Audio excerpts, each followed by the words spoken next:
আজকে আমরা দেখাবো কিভাবে মোবাইল দিয়ে পিসি প্লেয়ারদের মতো ফাস্ট স্নাইপিং করা যায়।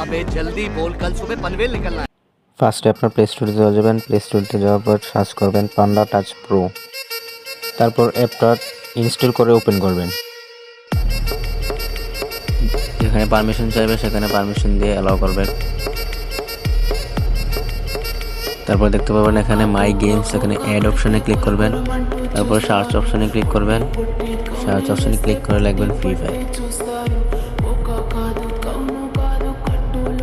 ফ্রি ফায়ারে ক্লিক করলে তারপর আমাদের সামনে তিনটি অপশন আসবে। এখানে অপশনগুলো অ্যালাউ করে দিবেন।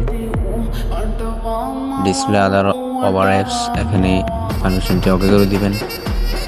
পান্ডা টাচ প্রোতে ঢুকে পারমিশন ওকে করে দিবেন। তারপর এখান থেকে বের হয়ে সেকেন্ড অপশনে ক্লিক দিবেন।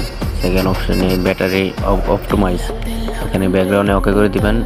থার্ড অপশনে ক্লিক করার পর আমাদের সামনে দুইটা ইন্টারফেস চলে আসবে। এখন পুরোটার ভিতরে ক্লিক করবেন। তারপর এখানে সেটিংয়ে ক্লিক করে অ্যাবাউট ফোনে যাবেন। গেলে মিমি ভার্সনে 7বার ক্লিক করতে হবে না, 7বার ক্লিক হলে ডেভেলপার অপশন চালু হবে। তারপরে ফোনের ফোনে লকটি দিবেন, দিয়ে এখান থেকে বের হয়ে যাবেন। এখান থেকে বের হয়ে যাচ্ছি আমরা। তারপরে আমাদেরকে বলতেছে ইউএসবি ডিবলিং, তারপর বলতেছে রাইটস ডিবলিং, এই দুইটি অপশন চালু করতে। আমরা এখন ডেভেলপার অপশনে চলে যাব। তারপরে ইউএসবি ডিবলিং চালু করব। তারপরে রাইটস ডিবলিং, এই রাইটস ডিবলিং আমরা অপশনটি চালু করে দেব। তারপর ইউএসবি ডিবলিংয়ে ক্লিক করে নিচের অপশনে ক্লিক করলে দেখবেন একটা কোড, তারপর একটা মেসেজ আসবে। এই মেসেজটি থেকে এই কোডটি আপনারা বসিয়ে দিবেন, যেভাবে আছে সেভাবে বসিয়ে দিবেন। এখানে বসিয়ে সেন্ড করে দিবেন। সেন্ড করার পর আপনার এই যে প্রিন্টিং সাকসেসফুল হয়েছে। এখন আমরা অ্যাক্টিভে ক্লিক করব। অ্যাক্টিভে ক্লিক করলে আপনাদেরকে ডাইরেক্ট গেমে নিয়ে যাবে।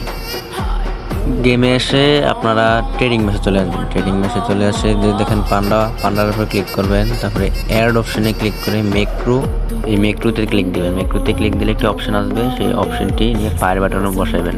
সেটিংয়ে ক্লিক দিবেন। সেটিংয়ে ক্লিক দিয়ে তারপরে ক্লিকার সেন্সে এখানে ক্লিক দিয়ে ফার্স্ট লোকেশন নিয়ে ফায়ার বাটনে বসাবেন। তারপরে আওয়ার একটি লোকেশন আনবেন, আনার পরে এটা নিয়ে এই এখানে বসাবেন। বসানোর পরে নিচের দিকে যাবেন, একটু নিচের দিকে স্ক্রল করবেন।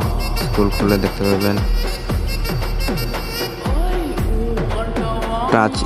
টাচ স্পিডটা একটু বাড়িয়ে দিবেন। তারপরে মাউসের অপশনটা একটু বড় করে নেবেন, বড় করে ফায়ার বাটনের সাইজ অনুযায়ী সেখানে রাখবেন।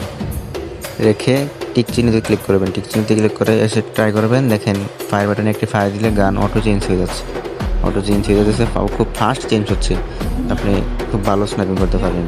আর এটা আপনার আইডির কোনো সমস্যা হবে না। দেখেন আমি ফার্স্ট ডেতে ব্যবহার করতেছি। এটা একটা প্লে স্টোরের অ্যাপস, এটা কোনো আইডির কোনো সমস্যা হবে না। ভিডিওটি ভালো লাগলে একটা লাইক দিয়ে দিন।